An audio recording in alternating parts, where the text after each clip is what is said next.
Your recommendation letters are both a way to prove that you're a person, but also a way to prove that you're like interdisciplinary and you have multiple kinds of skill sets. You can be a real person and you can have multiple interests. I think it's really important to diversify your letters. I would recommend to ask as soon as possible. I think something that I didn't do is I didn't look into how many recommendations specific schools needed. And so I was struggling. I was running around, and the week before I got a recommendation from one of my teachers, and I had to write it myself that week.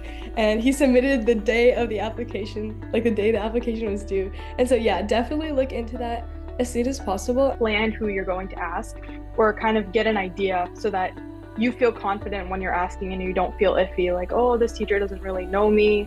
I think it's good to, rather than choosing teachers based on what subject they teach, because I feel like that they don't really talk about that in their essays, it's important to choose teachers who really know you, like as a person.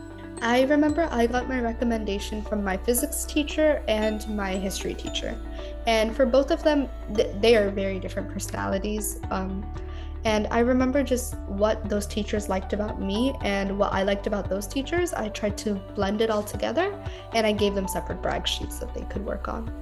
I think when we did the brag sheets, I think that was really helpful because I think it kind of had us gave us an outline that we could send to teachers, and that kind of helped my teacher write pretty good, I think, letters of rec. And they didn't have to ask me as much about, I think they didn't write super generic stuff since I had the brag sheet. So I'd say that was really helpful. A brag sheet is a really powerful tool because it really just gives them a blueprint for what you want them to mention.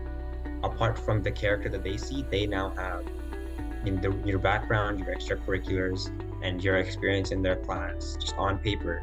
So whatever they remember over the year or 2 years, it all just comes back to them and they can put that in writing and just write a stellar recommendation. I took the activities section from the Common App, and then I tweaked that down to some of my more favorite activities and more impactful activities, and I used that for the brag sheet. And then I also had about one paragraph at the end where I just talked about everything I did in that class. I asked my teachers the end of my junior year. I think that's a no budge, you have to do that, because once it gets into senior year, they're over it and it's kind of late. Everyone else is asking them too. I asked both of them personally at the end of my junior year about writing a recommendation. They both agreed to, and then my lit teacher actually had me fill out a little brag sheet of his own. Later, once I joined, Harpaw's program success coach, he gave a brag sheet template that very clearly outlines almost what you want them to say in their recommendation for you, which is truly a really smart way to kind of talk to the colleges in another way, because you get to highlight yourself through your recommenders in a way that they can really just sort of cut and paste right into their own recommendation to the college. Because when you come back senior year and you talk to them again, maybe you're more focused on where you want to take your career or what you want to do with your life. And when you make a little brag sheet for them, you have more things you can write in the summer. So definitely tell them junior year, but ask them to write it senior year when you can give them more information. Oh, another really overlooked recommendation is the counselor recommendation.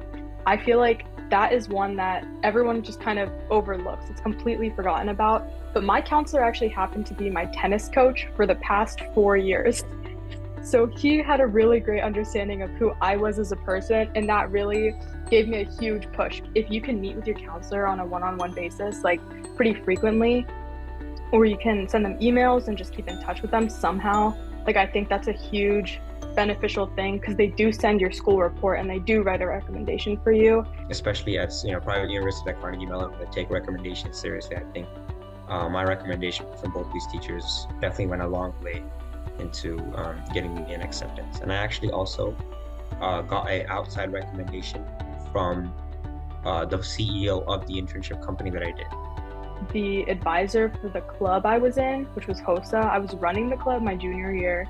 So I spent a lot of time with her and got to know her really well. And then I had her again my senior year. So we were really close. She knew a lot about me. She was able to touch on, because she hadn't had me for class, which was different. So she talked a lot about my extracurriculars that she was also involved with. And so I thought that was a really good tie-in to like my extracurricular life. Getting a recommendation from someone that's outside of the two teachers that they have in school that every student's going to be getting. Because I'm sure a lot of colleges, not all, but a lot of colleges need group for an extra recommendation, an outside recommendation. And I think it definitely does not hurt at all